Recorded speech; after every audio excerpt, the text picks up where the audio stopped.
Hi friends, welcome to my channel. Friends, আজি মই current affair 2022 ফেব্ৰুৱাৰীৰ পৰা জুন মাহৰ পাৰ্ট 3 ভিডিঅ'টো লৈ আহিছোঁ। গোটেই কুৱেশ্যনখিনি কম্পেক্ট কৰি বনোৱা হৈছে, গতিকে এই সকলোখিনি কুৱেশ্যন খুবেই ইম্পৰ্টেণ্ট হয় আপোনালোকৰ আপকামিং এক্সামৰ বাবে। এই গোটেই কুৱেশ্যনবোৰ অসমীয়া আৰু ইংৰাজী দুয়োটা মাধ্যমতে প্ৰস্তুত কৰি উলিওৱা হৈছে। আৰু ফ্ৰেণ্ডছ, আপোনালোকে এই জ্ঞানচেল চেনেলটোত সকলোবোৰ ভিডিঅ' অসমীয়া আৰু ইংৰাজী দুয়োটা মাধ্যমতে পাই থাকিব। সো ফ্ৰেণ্ডছ, আপোনালোকে ছাপোৰ্ট কৰি যাব আৰু ভিডিঅ'বোৰ আপোনালোকৰ বন্ধু বান্ধৱীৰ লগত শ্বেয়াৰ কৰিব। আহক এতিয়া আমি কুৱেশ্যনবোৰ চাই লওঁ। ইয়াতে 1 নম্বৰ কুৱেশ্যনটোত দিছে, which pandemic PM care for children scheme has been unveil in India. কি কৈছে? ভাৰতত উন্মোচন কৰা হৈছে কোনখন মহামাৰী PM কেয়াৰ ফৰ চিলড্ৰেন আঁচনি। এইটো কোনখন নহয়, এইটো কোনটো হ'ব লাগিছিলে। যিয়ে নহওক PM কেয়াৰ ফৰ চিলড্ৰেন আঁচনি কোনটো মহামাৰীৰ বাবে উন্মোচন কৰা হৈছে? ইয়াৰে শুদ্ধ উত্তৰটো হ'ব অপশ্যন ডি, COVID-19। COVID-19 মহামাৰীৰ ফলত অনাথ হৈ পৰা শিশুসকলৰ বাবে প্ৰধানমন্ত্ৰী মোদীয়ে PM কেয়াৰ ফৰ চিলড্ৰেন আঁচনিৰ অধীনত সুবিধা মুকলি কৰিছে।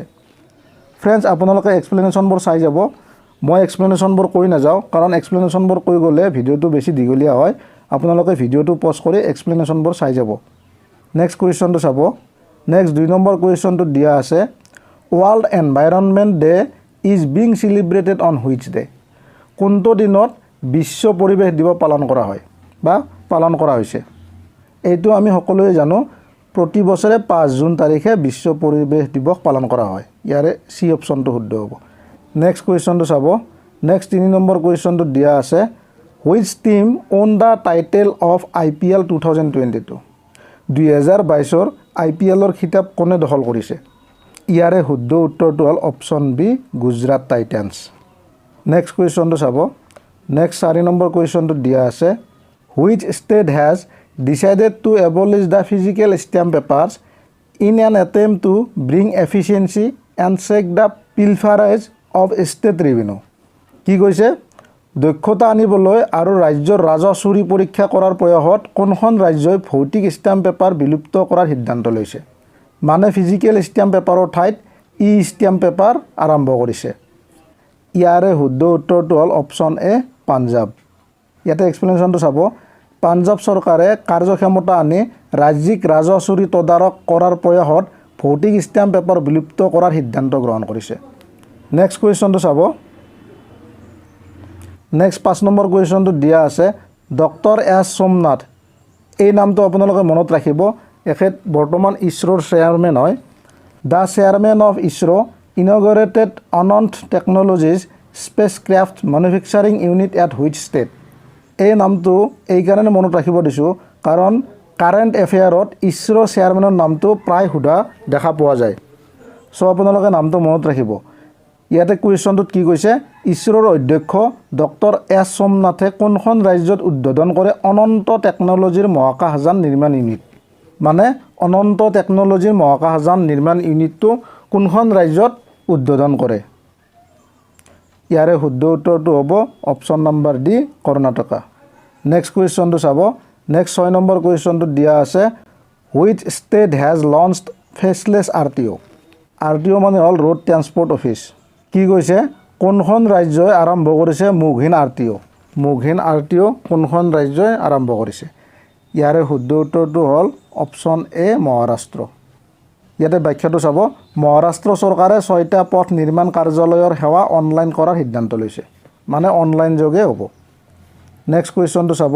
নেক্সট 7 নম্বৰ কুৱেশ্যনটোত দিয়া আছে, where did the geological survey of India GSI geological survey of India discovered the country's largest gold deposits. ভূতাত্ত্বিক জৰীপে ক'ত আৱিষ্কাৰ কৰিলে দেশৰ সৰ্বাধিক সোণৰ ভঁৰাল?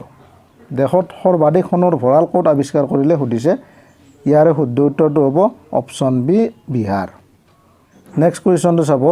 নেক্সট 8 নম্বৰ কুৱেশ্যনটোত দিয়া আছে, who has launched a nationwide fit India freedom rider cycle rally on world bicycle day. কি কৈছে? বিশ্ব চাইকেল দিৱসত কোনে আৰম্ভ কৰিছে দেশজোৰা fit India freedom rider cycle rally? ইয়াৰে শুদ্ধ উত্তৰটো হ'ব option D Anurag Thakur. Next কুৱেশ্যনটো চাব। নেক্সট 9 নম্বৰ কুৱেশ্যনটোত দিয়া আছে which social media platform has launched N alert feature to help find Mising children. কি কৈছে নিৰুদ্দেশ হোৱা শিশুক বিচাৰি উলিয়াত সহায়ক হোৱাকৈ কোনটো ছ'চিয়েল মিডিয়া প্লেটফৰ্মে মুকলি কৰিছে এলাৰ্ট ফিচাৰ। এলাৰ্ট ফিচাৰ কোনটো ছ'চিয়েল মিডিয়াই মুকলি কৰিছে? ইয়াৰে শুদ্ধ উত্তৰটো হ'ল অপশ্যন ডি ইনষ্টাগ্ৰাম। নেক্সট কুৱেশ্যনটো চাব। নেক্সট 10 নম্বৰ কুৱেশ্যনটোত দিয়া আছে which state has decided to conduct a caste base census name জাতি আধাৰিত গণনা। কি কৈছে কোনখন ৰাজ্যই জাতি আধাৰিত গণনা নামেৰে জাতিভিত্তিক লোকপিয়ল কৰাৰ সিদ্ধান্ত লৈছে? ইয়াৰে শুদ্ধ উত্তৰটো হ'ল অপশ্যন ডি বিহাৰ। নেক্সট কুৱেশ্যনটো চাব। নেক্সট 11 নম্বৰ কুৱেশ্যনটোত দিয়া আছে which state has launched an e stamping facility after abolishing physical stamp papers of all denomination. কি কৈছে সকলো ভৌতিক ষ্টেম্প পেপাৰ বিলুপ্ত কৰি কোনখন ৰাজ্যই ই ষ্টেম্পিং পেপাৰৰ সুবিধা কৰিছে? এই কুৱেশ্যনটো আমি অলপ আগতে আলোচনা কৰি আহিলোঁ। ইয়াতে অলপ কুৱেশ্যনটো বেলেগ ধৰণে দিছে। ইয়াৰে শুদ্ধ উত্তৰটো হ'ব অপশ্যন বি পাঞ্জাৱ। নেক্সট কুৱেশ্যনটো চাব। নেক্সট 12 নম্বৰ কুৱেশ্যনটোত দিয়া আছে India's first liquid mirror telescope has been commissioned in which state. কি সুধিছে ভাৰতৰ প্ৰথমটো লিকুইড মিৰৰ টেলিস্কোপ কোনখন ৰাজ্যত কাৰ্যক্ষম কৰা হৈছে? ইয়াৰে শুদ্ধ উত্তৰটো হ'ব অপশ্যন ডি উত্তৰাখণ্ডত। নেক্সট কুৱেশ্যনটো চাব। নেক্সট 13 নম্বৰ কুৱেশ্যনটোত দিয়া আছে which country has officially change its name. কি সুধিছে কোনখন দেশৰ নাম আনুষ্ঠানিকভাৱে সলনি হৈছে? ইয়াৰে শুদ্ধ উত্তৰটো হ'ব অপশ্যন নম্বৰ বি তুৰ্কী। ফ্ৰেণ্ডছ আপোনালোকে এক্সপ্লেনেশ্যনটো পঢ়ি যাব। তুৰ্কীৰ নতুন নাম তুৰ্কীয় হ'ব। নেক্সট কুৱেশ্যনটো চাব। নেক্সট 14 নম্বৰ কুৱেশ্যনটোত দিয়া আছে who will continue as UNICEF goodwill ambassador for a record 20 year. কি সুধিছে যে অভিলেখ সংখ্যক 20 বছৰলৈ ইউনিচেফৰ সদস্য ৰাষ্ট্ৰদূত হিচাপে কোনে অব্যাহত থাকিব? মানে ইউনিচেফৰ গুড উইল এম্বেচাডাৰ হিচাপে ৰেকৰ্ড কৰি 20 বছৰলৈ কোনে থাকিব? ইয়াৰে শুদ্ধ উত্তৰটো হ'ব option number C Sachin Tendulkar. ইয়াতে এক্সপ্লেনেশ্যনটো চাব। শচীন তেণ্ডুলকাৰে অভিলেখ সংখ্যক 20 বছৰ ধৰি ৰাষ্ট্ৰসংঘৰ শিশু নিধি ইউনিচেফৰ সদস্য ৰাষ্ট্ৰদূত হিচাপে কাৰ্যনিৰ্বাহ কৰি থাকিব। অসুবিধাগ্ৰস্ত শিশুসকলৰ কল্যাণৰ বাবে কাম কৰি যাব। নেক্সট কুৱেশ্যনটো চাব। নেক্সট 15 নম্বৰ কুৱেশ্যনটোত দিয়া আছে which team has won the men's hockey Asia cup 2022। 2022 চনত কোনটো দলে পুৰুষৰ হকী এছিয়া কাপ জয়লাভ কৰিছে? ইয়াৰে শুদ্ধ উত্তৰটো হ'ব option number D south Korea. Next কুৱেশ্যনটো চাব। নেক্সট 16 নম্বৰ কুৱেশ্যনটোত দিয়া আছে world bicycle day is being celebrated on which day. কি সুধিছে কোনদিনা বিশ্ব চাইকেল দিৱস পালন কৰা হৈছে? ইয়াৰে শুদ্ধ উত্তৰটো হ'ব অপশ্যন নম্বৰ এ জুনৰ 3 তাৰিখে। নেক্সট কুৱেশ্যনটো চাব। নেক্সট 17 নম্বৰ কুৱেশ্যনটোত দিয়া আছে what is the theme of the world no' tobacco day 2022। বিশ্ব ধঁপাত নিষিদ্ধ দিৱস 2022ৰ বিষয়বস্তু কি? ইয়াৰে শুদ্ধ উত্তৰটো হ'ব অপশ্যন বি ধঁপাত আমাৰ পৰিৱেশৰ প্ৰতি ভাবুকি। Tobacco a threat to our environment. Next কুৱেশ্যনটো চাব। নেক্সট 18 নম্বৰ কুৱেশ্যনটোত দিয়া আছে which is the theme of the 8th international day of yoga 2022। কি সুধিছে 2022 চনৰ 8ম আন্তঃৰাষ্ট্ৰীয় যোগ দিৱসৰ বিষয়বস্তু কি? ইয়াৰে শুদ্ধ উত্তৰটো হ'ব অপশ্যন এ মানৱতাৰ বাবে যোগ য়োগা ফৰ হিউমেনিটি। নেক্সট কুৱেশ্যনটো চাব। নেক্সট 19 নম্বৰ কুৱেশ্যনটোত দিয়া আছে which state chief minister has announce plans to conduct a caste base census. এই কুৱেশ্যনটো আমি অলপ আগতে পাই আহিছোঁ। ইয়াতে অলপ কুৱেশ্যনটো বেলেগ ধৰণে সুধিছে কোনখন ৰাজ্যৰ মুখ্যমন্ত্ৰীয়ে জাতিভিত্তিক লোকপিয়ল কৰাৰ পৰিকল্পনা ঘোষণা কৰিছে? ইয়াৰে শুদ্ধ উত্তৰটো হ'ল অপশ্যন বি বিহাৰ। নেক্সট কুৱেশ্যনটো চাব। নেক্সট 20 নম্বৰ কুৱেশ্যনটোত দিয়া আছে who has selected which state for the WNTD award 2022। WNTD মানে ৱৰ্ল্ড ন' টোবেকো ডে।